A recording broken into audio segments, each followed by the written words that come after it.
Okay, imagine your own family tree, right? Stretching back generations, connecting you to the past. Now, think bigger, much bigger, cosmic scale. Our own sun, the star we see every day, it wasn't always alone. It was actually born in this uh, really vibrant, packed stellar family, a star cluster. So today, we're doing a deep dive into the lives of these, well, stellar nurseries.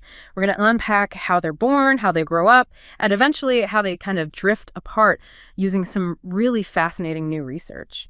Yeah, our main source here, this recent work by Safai and colleagues, it introduces this amazing idea, a continuous family album for star clusters. They use these incredibly detailed computer simulations, N-body simulations, they call them. Right, they track the gravity between thousands of stars over huge timescales. Exactly, and they use them to connect three clusters we can actually see: the Orion Nebula cluster, the Pleiades, and the Hyades. And the key thing is, they're showing these aren't just separate clusters, but like different life stages of the same kind of object. Precisely. It really is like looking at, say, a baby photo, then maybe a teenager shot, and finally a grandparent portrait of the same cosmic family. So our mission today is to dig into that. How are these families born? How do they evolve? And why do they eventually break up? It's kind of a shortcut to understanding the whole cycle of star birth and death and, probably how our own sun got started too. Okay, let's open that cosmic family album then. Page 1. The baby photo. A stellar nursery, like the Orion Nebula cluster, the ONC. Yeah, the ONC. It's super young, cosmically speaking, only about maybe 2.5 million years old. That's just a blink of an eye, really.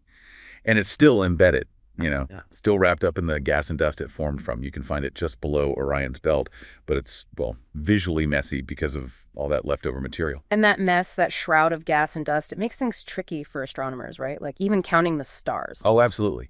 Estimates for how many stars are actually in there vary wildly. Could be 2,800, could be closer to 10,000. It's hard to see through the cloud. So it's tough to know its real structure or, I guess, what happens next. Exactly. And that's where these new simulations, the Sophia ones, come in. They created these ONC analogs in the computer, which let them really model precisely how those invisible gas clouds actually shape the cluster's future. Okay, so what did the simulations show? What's the first big thing that happens? A really dramatic event: rapid gas expulsion. Gas expulsion. So the leftover baby blanket gets thrown off. What drives that? It's the cluster's own most massive stars doing the work. You've got intense UV radiation blasting out, powerful winds from these big OB-type stars. And then eventually some of those massive stars go supernova. Boom! All that energy just blows away the remaining molecular cloud material, clears the nursery right out. Wow. And the amount of mass lost is pretty staggering, isn't it? It really is. The models show something like 50 to 60% of the original mass gas and stars combined is gone by about 110 million years. 50 to 60%. Yeah, and it doesn't stop there. Yeah. By the time you get to, say, 800 million years, maybe 70 to 85% of the initial mass has been lost. So this initial rapid clearing out of gas, that's the critical moment that decides if the cluster sticks together long term. It's absolutely fundamental. Losing all that mass so quickly means the remaining stars are suddenly much less gravitationally bound to each other. It's what starts transforming this dense, chaotic birthplace into something sparser, but still, hanging together as a group. It carves out the cluster's future shape. Okay, so the ONC is the messy, energetic baby phase. What happens next? When the family grows up a bit, that takes us to the adolescent picture in our album, the Pleiades. The Pleiades, M45, the Seven Sisters, a truly beautiful sight. It represents that next stage perfectly. It's around 100 million years old, much older than the ONC. It's got about 1,059 stars that we can count, including those 14 really bright B-type stars you might see with just your eyes. And crucially, compared to the ONC, its stars are, well, more spread out, looser. You can already see signs that stars are starting to evaporate away and that the Milky Way's gravity tidal stripping is beginning to pull at its edges. And this is where the simulations really connect the dots, right? Right. They showed that if you take an ONC-like cluster, let it go through that massive gas expulsion phase, it ends up looking indistinguishable from the Pleiades we see today. Exactly. Indistinguishable. That's a huge confirmation. It strongly suggests we're seeing the same evolutionary track playing out and provides this really solid thread connecting these different snapshots. Okay, so ONC is the baby, Pleiades is the adolescent. What about the grandparent stage? Right. That brings us to the Hyades cluster. Also in Taurus, like the Pleiades. The Hyades is much older, around 700 million years old. And here, you really see the dissolution process in action. Yeah, the numbers are stark. Only about 400 stars left, is that right? Out of maybe 4,200 originally? That's the estimate, yes. A tiny fraction, maybe 9% of its initial population. And it looks much more spread out, much more diffuse. Very much so. Even more spread out than the Pleiades. And what's really interesting is about a third of its remaining stars aren't even in the main cluster body anymore. They're orbiting in this huge extended halo around it, already sort of escaping its gravitational grip. Wow, so they're really on their way out. What do the simulations predict for the Hyades' ultimate fate? Full dispersal, probably within just a few 100 million more years. It won't exist as a distinct cluster for much longer, cosmically speaking. It really hammers home the point. These open clusters, the ones born like the ONC, they're temporary structures, ephemeral on the grand scale of the galaxy. Okay, so let's pull this together. What are the main forces tearing these families apart over time? We've mentioned them, but let's be clear. Two main drivers. First, that gas expulsion we talked about. It happens early, driven by the massive stars inside the cluster. It removes a huge chunk of the binding mass, almost, overnight in cosmic terms. A very rapid initial shock. Okay, early shock from within. And the second force? That's the external influence, galactic tides. Right. The Milky Way itself pulling them apart, how does that work? Well, as the cluster orbits the center of the galaxy's gravity doesn't pull evenly on all parts of the cluster. The side closer to the galactic center gets pulled harder than the far side. It creates this stretching force, these tidal forces, that effectively peel away the stars on the outer edges, especially those that are already less tightly bound after the gas expulsion. So it's like a constant, gentle, but persistent erosion from the outside. That's a good way to think about it. So you have the initial big hit from gas expulsion, then this long, slow dissolving effect from galactic tides. Together, they sculpt the cluster from compact to dispersed. Now, this study also highlights some important internal factors, things happening inside the cluster. Binary stars and something called mass segregation. Yes, those are crucial pieces of the puzzle. Let's start with mass segregation. What exactly is that? It's basically a gravitational sorting process that happens early on. The heavier, more massive stars tend to lose energy through interactions and sink towards the cluster's center.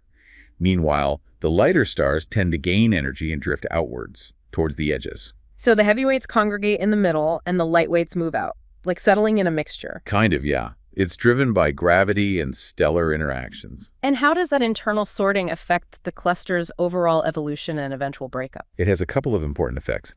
First, by concentrating the most massive stars in the core, it also concentrates their feedback, their winds, their radiation, their eventual supernovae, right, where it can potentially do the most damage in terms of driving out gas or disrupting the core. Second, pushing lighter stars outwards makes them more vulnerable to being stripped away later by those galactic tides we just discussed. It sort of pre-sorts the stars for easier evaporation later on. I see. So it primes the pump for dissolution in a way. You could say that. And it also connects to the other internal factor you mentioned, binary stars. The research suggests that the fraction of stars that are in binary systems might also play a significant role. How so? Does having more binaries make a cluster more stable or less? Well, it's complex. Binaries can act as an energy source through interactions, potentially puffing up the cluster, but they can also be ejected, carrying away mass and energy. The paper raises this really interesting question. Could the differences we see in binary fractions from cluster to cluster help explain why some clusters survive longer than others, even if they start out similarly? Huh. So the internal dynamics, the mix of single versus binary stars, the way mass sorts itself out, it all adds complexity to the story. Definitely. It's not just about the initial conditions and the external forces. The internal evolution matters a lot, too. This is fascinating stuff. And the really cool part for everyone listening is that you don't need a massive telescope to see these different stages for yourself. Not at all. Clear skies, maybe a pair of binoculars, that's often enough. So where should people look? Let's give some pointers. For the baby nursery, the Orion Nebula Cluster, M42. Right. Look towards the constellation Orion, find the famous belt. Just below it is Orion's sword. M42 is the fuzzy patch in the middle of the sword. Binoculars really help bring up the fuzziness, which is the glowing gas. Okay. And for the teenager, the Pleiades, M45. The Seven Sisters. Those are usually pretty easy to spot, especially in autumn and winter evenings. Look for a small, distinct cluster of bright stars, kind of like a tiny dipper over in the constellation Taurus. They really sparkle. Even naked eye, they're obvious. Yeah, they're beautiful. And finally, the grandparent stage, the Hyades. Also in Taurus, they actually form the V shape that makes up the bull's head. The bright orange star Aldebaran looks like it's part of it, but it's actually much closer to us. The Hyade stars are the ones forming that distinct V. They look more spread out than the Pleiades, definitely. Great tips. So next time you're out under a clear night sky, you can actually look up and ask yourself, okay, which stage of cluster life am I seeing right now? It really does change how you view those points of light. They become evolving families, not just static dots. What a fantastic journey we've taken, really tracing this life cycle from those dense hidden nurseries Like the ONC? through to the sparkling adolescent phase like the Pleiades, and then finally seeing these grand old clusters like the Hyades kind of fading away. It's a truly remarkable story written across the sky. And it circles back to us, doesn't it? Our own sun. It was born in a cluster like the ONC over 4.5 billion years ago. That cluster is long gone now, completely dispersed.